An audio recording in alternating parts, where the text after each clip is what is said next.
Hello, everybody. Welcome back. We're so happy to have you here.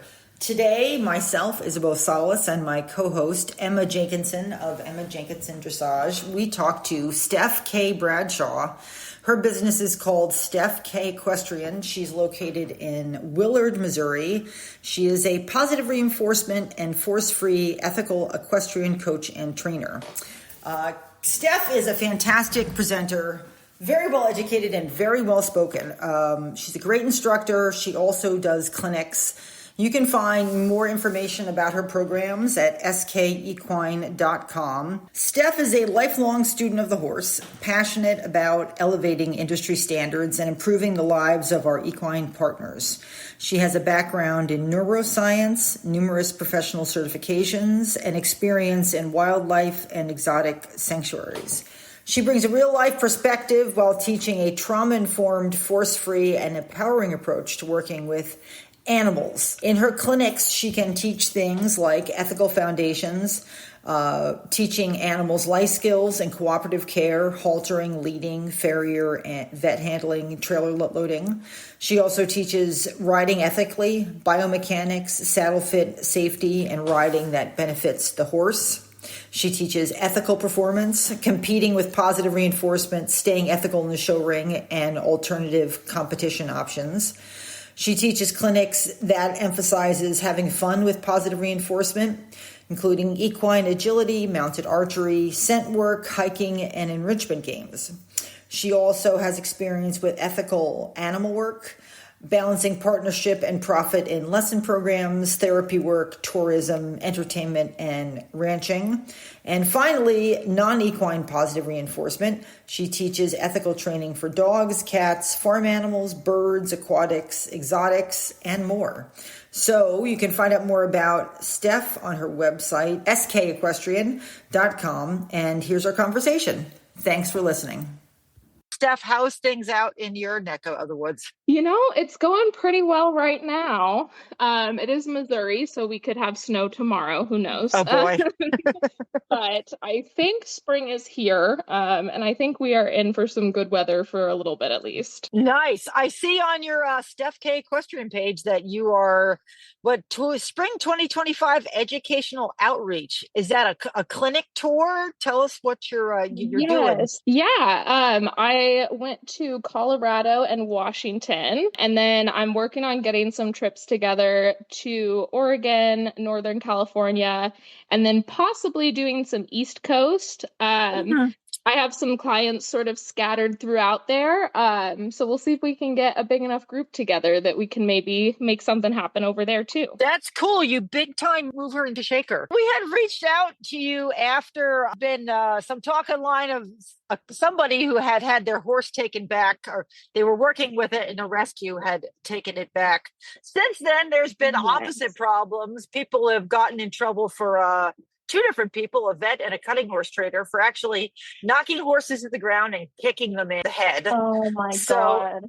It looks like there's trouble all around. My initial idea was for us to chat about, the difficulties of people who are trying as much as possible to use positive reinforcement or a good balance of educated pressure release. The criticism we come up against about the fact that we don't get results fast enough, or we don't get enough results, or, our 2-year-olds are not ready for the futurity like they really ought to be. So you've got this nice experience traveling around and stuff. With the people you talk to in your clinics, what's their opinion and their experience about how fast they get results with positive reinforcement, or what are their expectations? So I think really with positive reinforcement, the timeline and efficiency is pretty comparable, if not faster, than that of traditional negative reinforcement techniques. Mm-hmm.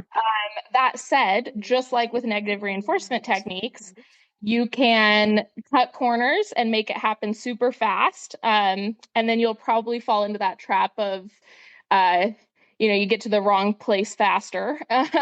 Yes, you do. Right. And you can do that with positive reinforcement too. Mm-hmm. But you can also take your time and go slow. And just like with negative reinforcement, it's really up to the trainer Some of it has to do with trainer skill. I will say that's a very common thing is that people, they start out with a certain amount of traditional negative reinforcement experience. And so they're able to accomplish these behavior goals and training milestones fairly efficiently. And then they start to implement positive reinforcement training and they get frustrated when they find that there's a bit of a learning curve. It doesn't all those skills don't automatically transfer over. And so, if you have a decade or 2 decade or multiple decades of experience, with negative reinforcement, of course, you're going to be able to get things done faster with negative reinforcement than you would be with something that you're just now trying if you only have a week or a month or a year of positive reinforcement experience. So I think that that's something that we run into a lot is that sort of misinterpretation of thinking that, people thinking that positive reinforcement takes longer because they aren't giving credit to all of the time and experience that went into learning their negative reinforcement skills. Gotcha. So that's a very common thing I run into. That said, when I look at the trainers who are skilled and have experience and have accomplished fluency with positive reinforcement training, I see them get behavior goals that would take traditional negative reinforcement trainers, even the experienced ones, a lot longer to accomplish. Huh. It tends to be a lot more efficient, with the exception of things that are conflict behaviors. So things that cause pain or discomfort or fear, things that make the horse uncomfortable or cause them some sort of pain. Those things are typically a lot easier to accomplish with force-based methods, and you run into more setbacks with positive reinforcement because you're giving the horse a voice. You're giving them the option to say, no, that doesn't feel good, or no, that scares me. I don't want to do that. Whereas with more force-based methods, you can force them into doing something a lot faster than you can coerce them into doing something.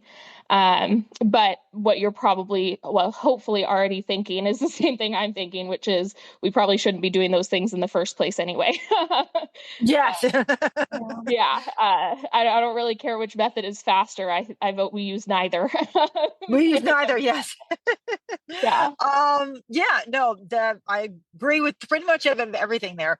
It's very tricky. I think there was in the beginning, I'm gonna have to go back now, 20 years ago, Yeah. when the internet came up, which is when a lot of stuff, it seems like a lot of stuff began when the internet began, just because that's when it got disseminated. There was definitely a bit of a narrative put out there by people in the early 2000s that positive Mhm. reinforcement was very forgiving, that you could make mistakes and it would be fine, and that you could accomplish things very, very quickly. And after Mhm. time, like you said, it's something that it's a tool like any other that requires skill and often Yes. requires making a lot of mistakes, which is not fun until you get good at Nope. I'm such a big fan of the remote learning. I've worked with so many people online and done clinics remotely and done educational remotely. And I was actually just cleaning up a video hard drive I have, which has a Awesome. crazy amount of boring hours of me walking horses around in circles and doing all of this stuff.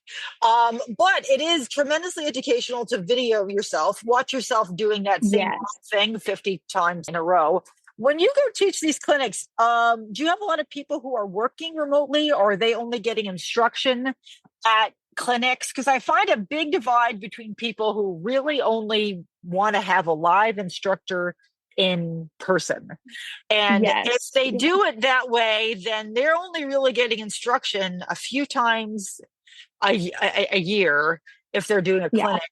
And then, I just find that having the extra person there really, even with instructors that I've been in their program for 20 years, I can't get this done. And my instructors really decided we need to work on that. So, Yeah. we're automatically in a tight spot. That doesn't happen when it's just me and the camera. And I can say, well, this exercise isn't working. We're just not going to do this right now. Yeah. We'll go back a little later. So how do you find that divide between the people, or is there a divide between people who Yeah. do home study or live study, and are people resistant? My impression is that people are resistant to the possibly painful process of videoing themselves and watching what they're doing. Yes. Yes. Absolutely. I think you bring up some really, really good points. Um, I would say there is, there might be a bit of a divide. I'd say the majority of the people I work with are doing a combination where they Mhm. try to get as much in person as possible, but there are limited resources in their area. And so that means, coming to clinics and doing like that in-person education when they can, but then also trying to do virtual as much as they can. Mhm. Um, I have found that with positive reinforcement, you have that steep learning curve in the beginning, but once you get the hang of the principles, you can really apply it pretty effectively on your own, up until you reach something that you just can't figure out the antecedent arrangement on. um, Gotcha. and so Mhm. a lot of times with my virtual clients, I find that we do a lot of education in the beginning, like we're doing hour and a half, 2 hour, even 3 hour consults, a few times a week for 2 or 3 weeks. And Gotcha. then we go a couple weeks before they meet with me again. And then it might be a month before they meet with me again. And usually I encourage people when they ask, when should we rebook? Maybe if I was a better businesswoman, I would be like, you need to rebook in 3 days or a week or something like that. But I Yes. usually say, go try what we've talked about. We discuss where they're at, some exercises and options going forward. And I say, go practice it, go give it a shot. And book your next visit or your next consult whenever you either accomplish everything and you've run out of things to do, you're not sure like what to do next, or you reach that point where it's not working and you can't figure out why. And before you get frustrated with it, go ahead and book that consult and we can talk it out and come up with some solutions. And I find that early on, they go out to do one session and within 10 minutes, they're like, I need to call Steph back. Gotcha. So, Gotcha. right. Yes. And then after a few consults, we iron out a lot of the details and we fine tune things. And it's very individualistic. I have my online course and I want to say it's like 10 or 15 hours of instruction, which is a lot. And I do think it's fairly comprehensive, but I don't think everybody needs all of it. It's usually just a few pieces that we have to put together for the specific horse and the specific human in that specific environment and situation. And once we iron out those details, then they go a few training sessions before they're like, okay, what do I do next? Or they run into something that they're not sure how to address. And that's when they call back. Um, but again, after a few, between like 10 to 15 consults, they're usually pretty good on their own. And from there, I'm usually just getting updates of, sending me pictures or videos going, look what we did, look what we figured out. Oh, that's But awesome. not really needing the Cool. long-term follow-up, which Yeah. I think is great. And I think that's where I also see people who do that sort of intensive virtual consults in the beginning. And then once they get the hang of things and they get to a comfortable place with their horse, they sort of go off on their own, do their own thing for a while, but they still might try to get to a clinic if there's one in their area. So that's where I see, those people that don't do a lot of virtual consults, it's usually because they either did a lot in the beginning or maybe they had some hands-on instruction in the beginning, but they already have a handle on things. And so now they're sort of on their own and they just do the clinics every now and then. Um, but then there are Awesome. also people that do regular virtual consults. And sometimes I'll have trainers that have me out to their barn for a clinic. So I'm working with a group of clients that are all in the same program. Um, so that's always a lot of fun. And yeah, but I would say, I don't know. I don't know that there's a huge divide that I've noticed as Okay. far as like the virtual versus the hands-on only. Um, but I do think the people that do the intensive virtual training in the beginning or have like a lot of hands-on in the beginning tend to have a much better grasp on all things horsemanship and how to approach and problem solve with their horses. Like that's a big difference when I'm teaching at my clinics. The people that have tried to DIY and to teach themselves everything and be self-taught, they typically have some things down really well, but we find those little pieces where they're really needing professional guidance. But then the people that have done a lot of virtual programs, that's where we tend to be focusing more on some of the like more advanced fun stuff and like applications to really specific, types of riding or types of, trick training or things like that, rather than the basics and the mechanics of the clicker training. Gotcha. All right. Thanks for answering that. That was very detailed. Thank you. So more than once saw clinicians walk in, ask a rider or somebody to do ABC and immediately become extremely stuck. How do you handle those more difficult partnerships? I think my best advice for people that are in that situation where they feel like they aren't getting as much out of the clinics, or they feel like they aren't, yeah, I guess like they feel like they're not getting as much out of it. I would say, at least for me with my clinic style, you'll get out whatever you put in. And I know that's a Mhm. bit of a cliche, but for me, when I'm teaching, especially in a large group setting where I have a lot of people that I'm trying to teach in a very short amount of time, Mhm. even with the weekend clinics, it always goes by so fast, and there are so many things we don't get to. Um, and so in that situation, I'm typically focusing on the horse that's in front of me, on the person that's working with the horse. And then whenever other people engage, like the auditors, ask questions or engage, I engage right back. But it is really challenging from the clinician perspective to, uh, take attendance and make sure everybody, engages and interacts. There's just never going to be enough time to like share everything I want, all the knowledge I want to share with the people who are actively engaging and participating.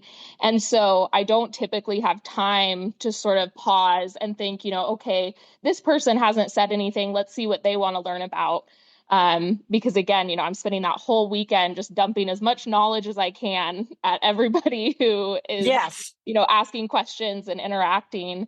So I could definitely see how that would leave people, who aren't as, they aren't participating, so they don't have a horse there, and they also aren't comfortable asking questions or really engaging. You might not get, the answers to your questions or, the information that applies to your specific situation if you don't take that first step of, giving some information about your situation, asking a question, and engaging with the clinician. So that's really the best advice I have, for people who are in that situation, for the learners. And then for the clinicians, I think that's a really tough situation. That's definitely something I'll think on, as far as trying to engage with everybody who's there, Mhm. because everybody there did invest in being there. They paid, Mhm. whether it was a participation fee or an auditor fee. So I would love to engage with every single person there. But at least in my experience, like I know I never have enough time to answer every question with as much detail and share all of the, techniques and tips and tricks and all the different things that I want to share with people who are asking questions and engaging. So it's hard to, yeah, it would be very hard to try and, step back and take from that time that already feels so limited, to Yeah. try and engage if somebody isn't, actively putting themselves out there and asking direct questions. How many people, when you are you working with when you do clinics, you work with one person at a time? Are you working with the whole group at one time? How many people do you try Yeah. to work with it at once? So that is something that I am pretty flexible on. And that actually brings up a really good point that I have been sort of slowly trying to address in how I do clinics. I don't think I've found a magic recipe that works well for everyone yet. Mhm. But I've tried to be really flexible and offer a lot of different options. Um, the traditional clinic format where, we have a bunch of people and their horses come together at one location and we do big group sessions or even, back to back individual sessions. Um, it's not the most horse friendly. If Yeah. the horses already live at the same facility, that is a huge advantage. But when we're hauling horses to a different facility, that whole routine in and of itself, loading the horse up on the trailer, having them travel, having them settle into a new environment, having them engage and participate in training or participate in riding. There are so many aspects of their physical fitness that has to be capable of, going on a trailer ride, loading and unloading, settling into a new environment, and being physically comfortable doing whatever the behavior expectations are. If it's groundwork and things like that, it's a little easier. But when we're doing riding activities, that's where, they have to be fairly sound and athletic to hold up to all of the travel on top of the riding. And that's something that's often overlooked in the traditional world. And kind of, we use those Band-Aid solutions of, the horse might come off the trailer a little stiff and not want to move forward. So we grab a crop for the clinic, Yeah. and with positive reinforcement, we don't do that. If the horse comes off the trailer sore and isn't comfortable riding, I'm not comfortable teaching them under saddle. And luckily, I haven't run into any issues with anybody being upset about that. So far, there have only been a couple times that somebody has wanted to ride, and I haven't felt comfortable teaching them under saddle because of their horse's physical state. And in those situations, the caretaker has always been very, very grateful for the insight about their horse's comfort.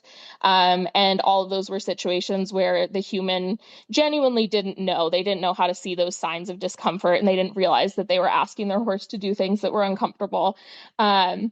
So that I've been fortunate enough that I haven't run into issues with them being, upset about not being able to ride. But then Gotcha. also there's all of the emotional aspects of, leaving your herd behind, coming to a new situation, the horse having to settle in, and depending on their security as far as socialization needs and herd needs, that can be really stressful on them. Um, their security with food resources and water resources, like we're changing how they have access to everything they need. And unless they're really solid and used to that routine of traveling, it's a pretty stressful situation to be in. Yeah. And then that can be frustrating from the participant perspective. If you're, a participant who typically does like easygoing groundwork or agility, and it's nothing that requires a lot from the horse physically, but if you have a horse that was maybe a rescue or has had some hardship in their lifetime, which unfortunately is most horses nowadays, Mhm. that's something that, if you load them up and take them to a clinic, we might spend the whole clinic time working on, making sure they're comfortable and helping them adjust and like supporting their, mental and emotional health while they're adjusting to travel. And that's not very beneficial from a training perspective. If you're usually training on facility, you're not looking to get into a routine of traveling. I don't want to say it's a waste because you're still getting good techniques and information out of it. But it's definitely not the most helpful and like most constructive instruction you could get. So, that Gotcha. approach of, bringing everybody together, having all the horses travel, it works well if the horses are used to traveling. I've noticed like my trail clients that go on off-property trail rides a lot, their horses are used to traveling. They settle in super well. So we can do the traditional format where everybody travels to one location and all the horses do really well with it. Mhm. Um, but if that's not your routine, if you're not traveling often to shows or trail rides or whatever it is, then that traditional format probably isn't going to be as beneficial for your learning and your horse's learning. And same goes for group formats. I typically do individual unless the horses and humans typically interact in a group. So, Mhm. friends that go out to the barn together and go on rides together, I'll do a group session with them since their horses are usually all in the arena together, working together in a group. But if that's not the typical format, again, that's a new skill. And if your goal isn't to be working in a group setting, then I don't want to take your clinic time to focus on, how to work in a group setting with your horse. I would rather focus on whatever your goals are. And so if that's Yeah. individual, that means we do individual sessions. Um, Gotcha. so yeah, all of that said, to kind of answer your original question, originally I was booking 8 per day, so 8 sessions in a day. Okay. Um, so that, however that goes, if I had groups, I would probably, like I'd leave a little more time for the group than I would if it were an individual. But I will say that was pretty intense. Like we were going from the beginning of the day, running late into the evening. Um, and it was a lot of information for everybody to take in and a lot of teaching on my end. Yes. So I've tried to scale it back to doing like 6 per day if possible. But of course that makes it more cost intensive for everybody. And I like to try Yes. and keep everything cost effective where I can. Um, so all of that said, one of the models that I've been trying to employ a little bit more when I'm booking people, I ask them questions about, how often do you travel with your horse? And Ah, if they okay. never travel anywhere, I try to book at their facility if I can. So I might only be booking 4 or 5 people in a day, but I'm traveling to each of their facilities and doing lessons where they are rather than everybody coming to one location. And as long as everybody's close enough together that the travel isn't too intensive in between facilities, that's worked really, really well. And I found that everybody gets a lot more out of it. The only drawback being that we don't get that community feeling where everybody, all the humans get to come together in one Yeah. place. Yeah. Um, so the model that I'm trying to employ, or that I'm hoping to employ and see how it goes, is getting everybody in the general area together for a human gathering where all of the people come together and we talk about some of the basics, do some discussion, get everybody connected. And then I do individual or a few different locations where I visit to do lessons with everybody instead of all the horses coming to one location as well. Does that sort of make Gotcha. sense? No, that makes total sense. And thanks for sharing Yeah. how you've developed that over time. That was very interesting to hear how you've altered that and developed that as time has gone Yeah. on. I believe Emma has a question for you. Emma? Oh, yes, and I am definitely taking notes as I think about teaching clinics. Good for you. Yes, but I was wondering what behaviors would you maybe need to have done from a positive reinforcement perspective Mm. to be prepared for a clinic? Oh, good question. That's a Very nice. very good question. Um, So I think the best thing you can do is ask lots of questions about, try to get a good idea of what the experience is going to be like, because it really does differ clinician to clinician. So, talking to the clinician or talking to the facility manager and getting an idea of, is my horse going to be staying in a paddock? Are they going to be in a stall? Um, are there going to be, other horses around? Is the arena an indoor? Is it a covered arena? Is it outdoor? I'll usually, Yeah. before I book it at a facility, I try to find pictures of, what does the training space look like, or at least get some clarity on, what kind of fence is there? Are there other horses around? Um, and that will give you a good idea of some of the skills that your horse will need once you arrive.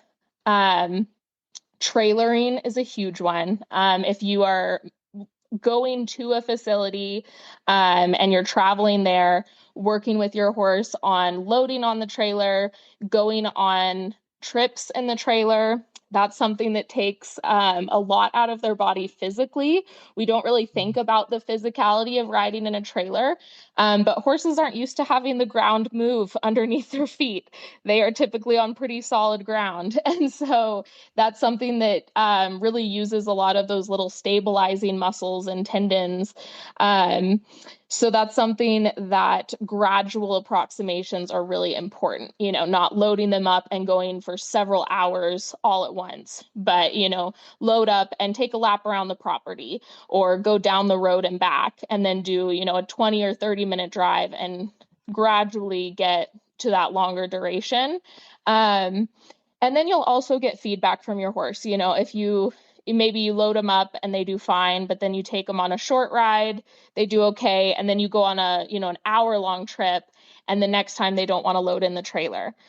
That's a pretty good indicator that trip that they took was not comfortable for them, substantially enough that they no longer want to go on the cookie box where they get all the cookies for loading up, Absolutely.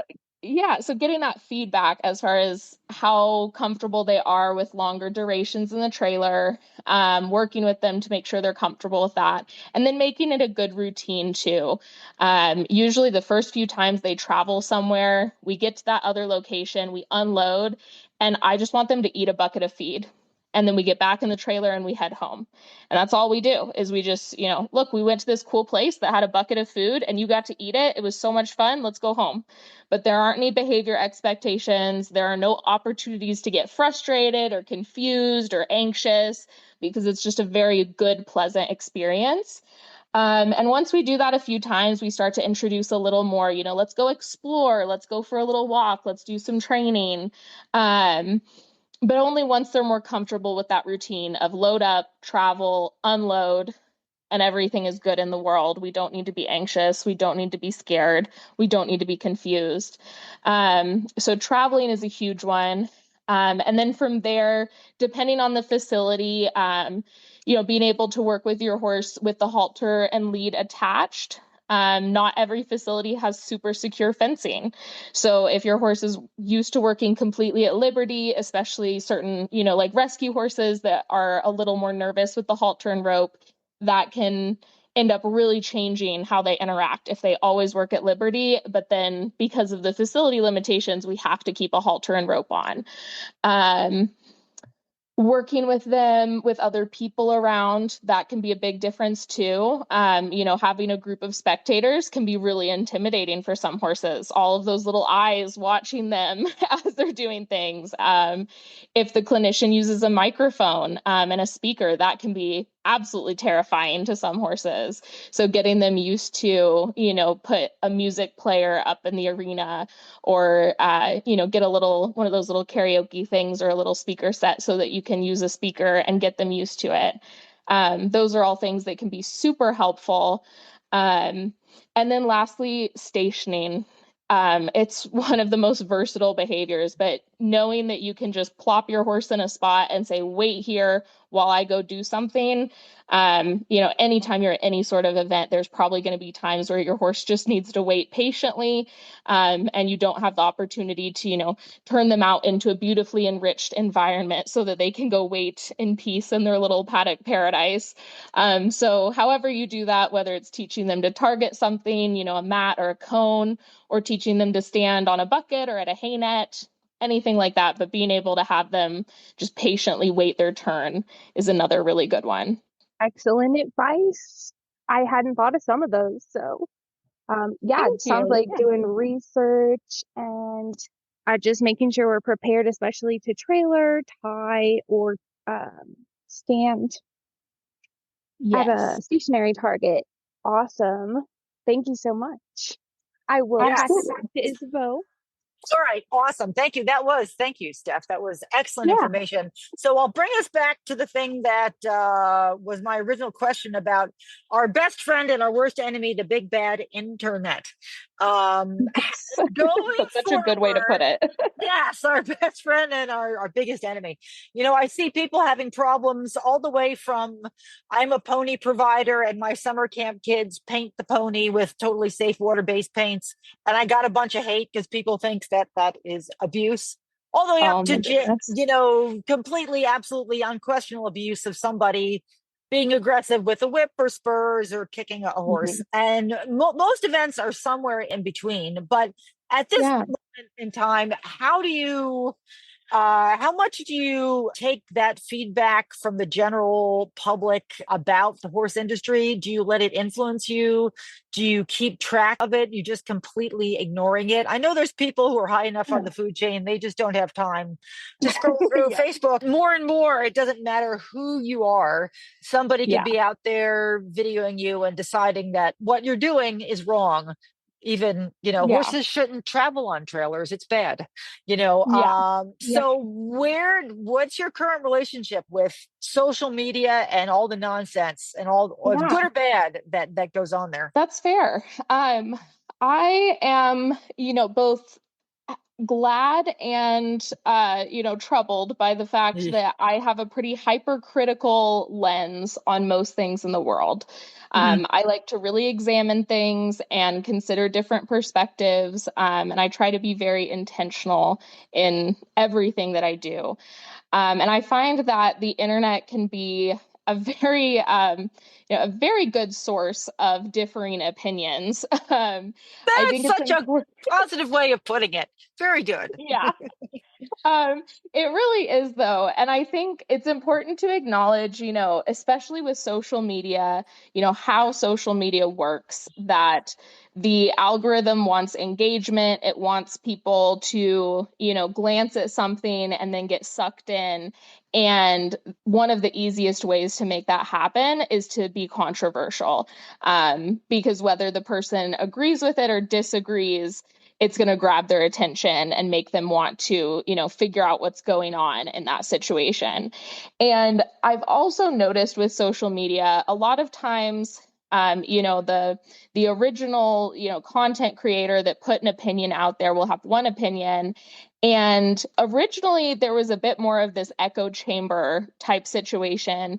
And I've noticed that recently it's shifted to where there's usually a pretty decent contrast between the original opinion and what's going on in the comment section.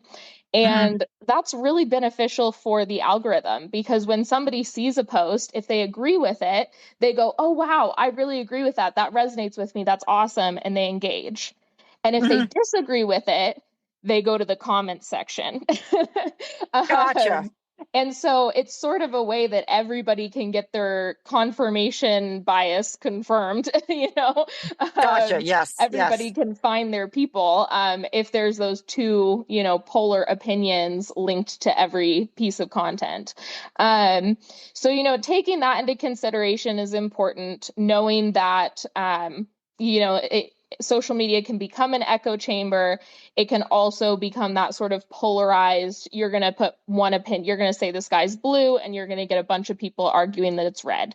And so that's just kind of the nature of it. So acknowledging that, being aware of that, I think makes it a lot easier to put your opinions out there and to interact on social media.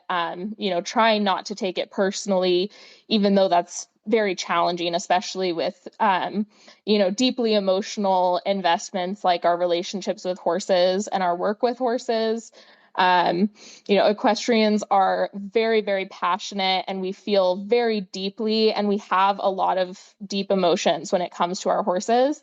And I think that that's super important.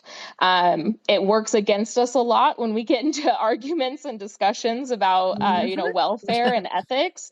Yep. But in the end, I think that empathy and that emotional investment is for the benefit of the horse and tends to work in the horse's favor, even if it takes a little while to get there. Um, Gotcha. so, all of that said, I do have that sort of hypercritical lens, which I really appreciate because I try to be very intentional and I have a very, very much like do no harm approach to everything in life. And social media gives you those different perspectives. So for me, I like to consider all of the perspectives. It's not always the best thing to do, especially some of my posts end up with, hundreds or thousands of Oh comments. And boy. so Yes. that's, it's not going to be healthy for me to go through and like deeply consider all, thousand opinions that are being Mm. thrown out there.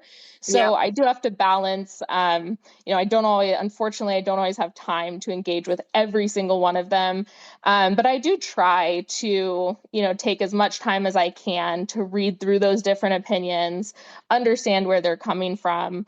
Um, because there's usually a little piece of something helpful, understanding why people feel the way they do. There have been plenty of times that I have been proven wrong, and I've had some really good things pointed out to me that I'm very grateful for. And if I had just been defensive and closed off, I wouldn't have had those opportunities to grow. And then there have also been lots of times that I read something and I just think to myself, I am so sorry for everything that this person must have gone through to have that opinion and approach to, whatever it is. So, regardless though, I think there's stuff to learn. And so it's worth engaging as much as you can, and as much as is healthy for you and your situation. Not getting sucked down that rabbit hole, don't neglect everything else in your life, and be sure you disconnect from the screen pretty frequently. But I think if we can engage with an open mind and an open heart, then that can help some really great learning happen, and help people, get connected and understand each other a little better. Gotcha. That is excellent advice. Thank you. All right. I appreciate you coming to talk with us. Yeah. You're so well spoken, Steph. I'm so jealous of your speaking ability. You're a great presenter, great educator. The internet thing, I just often find myself, my writing instructor is very good at putting you in a position to where right on the edge so that you can see the answer. That's really where she tries to position you. And I have this fantasy that there's some way you can engage with people online and, get the same thing to happen. Because even the people who are proponents for welfare and stuff, a lot of them are on a power trip, by which I mean they're trying to get other people to change the way they do things. And just going at anybody with that kind of mindset they're gonna put up a wall, even if you have the best intentions in the world. People know if your goal is to make them change. If you've judged them and said what you're not doing is not good enough and you need to change, a lot of people are just going to stop you right there. Yeah, absolutely. So I keep thinking there's some way to phrase things so that you're more inviting people to see what's in front of them as opposed to trying to insist that they see what you want them to do. Yes. Yeah. But I might just be, I'm hunting around for that. I don't know if it exists. It might just be a fantasy. Yeah. I think there's definitely a reality in there. I don't think that's a fantasy at all. I think, opening people to like critical thinking skills, asking them to examine things critically, inviting them to, take a lap around the situation and look at it from all the different perspectives, is definitely a more constructive approach versus asking them to, stand exactly where you are and see things from your perspective. Because you're right that typically just leads to conflict and defensiveness. And sometimes that's unavoidable. There are going to be people out there that for whatever reason just cannot accept certain perspectives or certain ideas.